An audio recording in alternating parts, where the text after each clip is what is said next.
Halo, selamat datang di channel saya, Koin Signal Info. Hari ini kita akan membahas tentang berita XRP ya. XRP Ripple, bagaimana perkembangan terkininya. Dan ada beberapa berita satu hari yang lalu ya, sebenarnya agak terlambat sedikit ini. Di sini ada berita bahwa terjadi perpindahan ya dari wallet yang kita tidak tahu ya, sebesar 61 juta XRP token ya. Dan itu menuju kepada ditransfer menuju exchange, yaitu salah satunya Binance. Kemudian ada juga Coinbase dan Bitrue yang terkecil ya. Jadi di sini kita lihat ya dari Whale Alert ya, bahwa ke Binance itu totalnya sebesar 20 juta XRP. Yang tadinya kan 61 juta ya XRP ya. Salah satu ke Binance, yaitu sebesar 20 juta XRP. Dan ini terjadi pada tanggal 20 Februari kemarin ya, jam 2 pagi ya. Dan kalau kita lihat ya, dari Twitternya Wal Alert juga memang terbukti seperti itu ya. Dan kita lihat juga di situsnya juga terbukti seperti itu. Dan tampaknya ya memang ini tanda-tanda dump ya. Tanda-tanda penurunan harga. Karena kemungkinan besar ya, kalau sudah terjadi pengiriman kripto ke salah satu Binance, ibaratnya dibawa ke sebuah pasar gitu ya, akan terjadi penjualan ya seperti ini ya, sebesar 11 juta US dollar ya. Itu akan terjadi perpindahan dalam bentuk ya mata uang fiat, dan tentu saja mempengaruhi harga ya, harga XRP. Pada kalau kita lihat di sini di harga 8.000 terjadi penurunan ya. Dan kalau kita cocokkan dengan jam yang tadi, jam 2 pagi ya, sekitar di sini ya, koin itu berpindah ke Binance, koin XRP. Dan kemudian mungkin dalam proses waktu beberapa jam terjadi penjualan di Binance hingga terjadi dump. Begitulah kira-kira kalau kita lihat dari pergerakan 61 juta XRP ini ya. Dan kita pantau dari Whale Alert juga. Dan memang terbukti itu terjadi begitu. Dan kita tidak tahu ya, kalau jumlah totalnya 11 juta yang dijual gitu, kita tidak tahu. Mungkin dia jual bertahap juga ya, setelah masuk ke Binance 20 juta token. Ya, kita tidak tahu dia apakah langsung all in 20 juta token dijual, ataukah 10 juta dulu atau 5 juta dulu gitu. Kita tidak tahu. Tapi ini adalah ciri-ciri dump. Namun yang unik di sini, kalau di exchange lain juga dikirim nih ke Coinbase dan Bitrue yang jelas-jelas sudah mendelisting XRP. Dari segi perdagangan ya, jadi kalau membeli XRP tidak bisa lagi, tapi kalau menjual XRP ya masih bisa aja.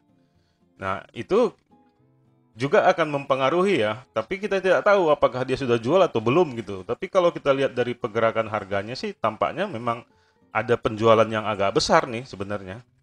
Kalau kita lihat dari ukurannya ya, penurunan yang besar ya. Namun ya di situ terjadi lagi pembelian kembali ya. Ya ini mungkin masih oleh retail ya. Kita para trader mungkin yang masih optimis kepada XRP. Terjadi pembelian lagi di serok bawah gitu. Atau mungkin mereka juga yang para paus-paus itu yang membeli lagi kembali gitu. Dengan cara membeli bertahap. Mungkin ini juga ada pengaruhnya ya dengan sidang pengadilan besok ya. SEC vs Ripple ya. Di tanggal 22 Februari hari Senin besok. Ya, mungkin mereka ada sebuah persiapan ya. Kita tidak tahu nih siapa orangnya nih yang melakukan pengiriman 61 juta token ini kepada beberapa exchange itu gitu. Apakah cukong, apakah si pihak Ripple-nya sendiri gitu, kita tidak tahu. Tapi kalau biasanya kalau pihak Ripple itu pasti jelas dan terlihat gitu. Tampaknya sih kalau menurut saya ini adalah cukong gitu. Jadi mereka lagi sedang membaca pasar dan mengambil sebuah kesempatan aja gitu dalam kondisi-kondisi yang sedang genting ini gitu. Nah, ya tentu saja ya kalau kita lihat di grafik tadi ya tentu saja cukong sudah banyak untung nih di sini. Sudah digunting di harga ini dengan mungkin dengan beberapa dari 61 juta XRP itu tadi gitu. Nah, semoga ini bisa menjadi sebuah informasi ya buat Anda untuk tetap waspada juga ya. Karena kita lihat berita-berita seperti ini sebenarnya agak menyeramkan ya sebenarnya. Karena ini ciri-ciri dump sebenarnya. Jadi kalau kita lihat perkembangannya ya, kalau dari berita saya lihat bahwa XRP ini di persidangan SEC ini nanti akan didukung oleh former chair Mary Jo White. Ini adalah mantan ketua SEC yang ke-31 di periode 2013-2017. Baru-baru saja juga ya dia diwawancara oleh Fortune Magazine ya, bahwa dia mengungkapkan ya, dia tidak yakin gitu bahwa gugatan SEC terhadap Ripple itu suatu hal yang bermanfaat gitu bagi regulasi SEC gitu ya. Namun ya kita lihat apapun yang dikatakan oleh mantan ya, seorang mantan ketua SEC gitu ya, mungkin tidak terlalu berpengaruh ya dengan keputusan ketua SEC yang sekarang gitu. Jadi ya kita saksikan saja besok ya, tanggal 22 Februari. Namun di sini ya kita harus berhati-hati ya, karena kita tidak tahu kondisi pasar bagaimana nantinya. Karena di sini sudah membentuk resisten baru ya. Mungkin karena ada pengaruh dump 61 juta token itu, ya mungkin kita tidak tahu berapa totalnya ya. Tapi itu ciri dump dan sudah membentuk di sini, dan bahkan ini menjadi sebuah tantangan baru lagi bagi XRP untuk menembus harga ini lagi ya. Namun ya kalau nanti di persidangan XRP menang, ya itu berbeda cerita. Mungkin mereka ini juga yang 61 million tadi ya, 61 juta XRP ini juga memang di ready untuk dijual juga di harga atas gitu. Mungkin terjadi apa ya, pengaruh dari banyak para retail seperti kita ya untuk membeli XRP dan terjadi lonjakan gitu, dan mereka akan menjual itu semua. Bisa saja itu terjadi begitu.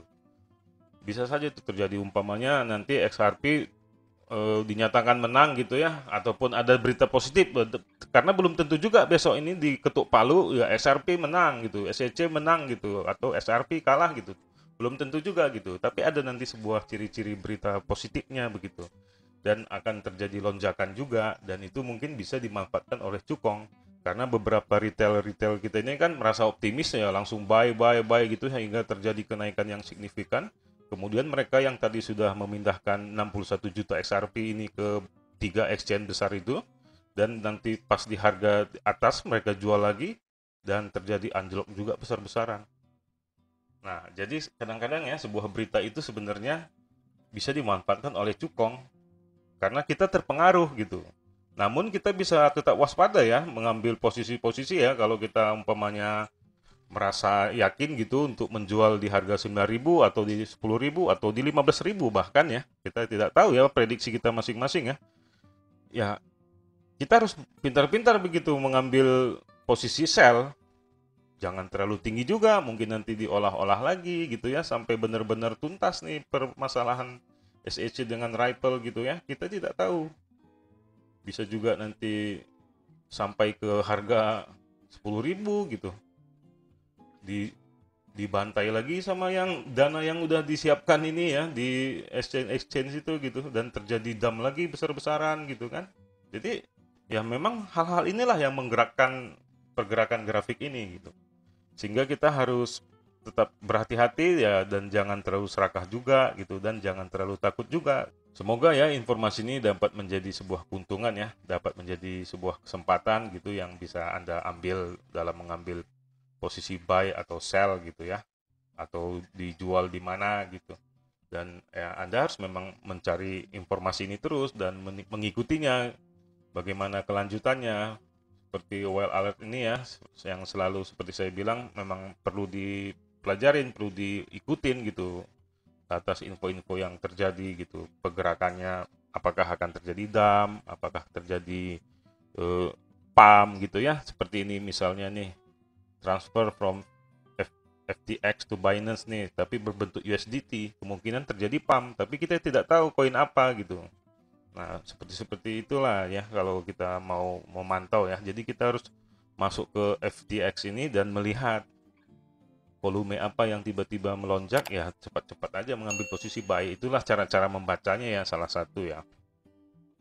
Jadi inilah sekian saya bahas ya. Semoga informasi ini bermanfaat dan kita tunggu kabar baik besok hari ya, tanggal 22 Februari.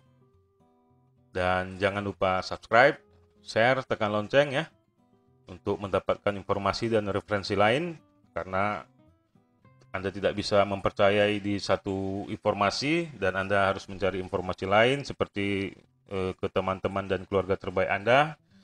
Bila ada yang salah, mohon dimaafkan karena saya bukanlah financial advisor ya.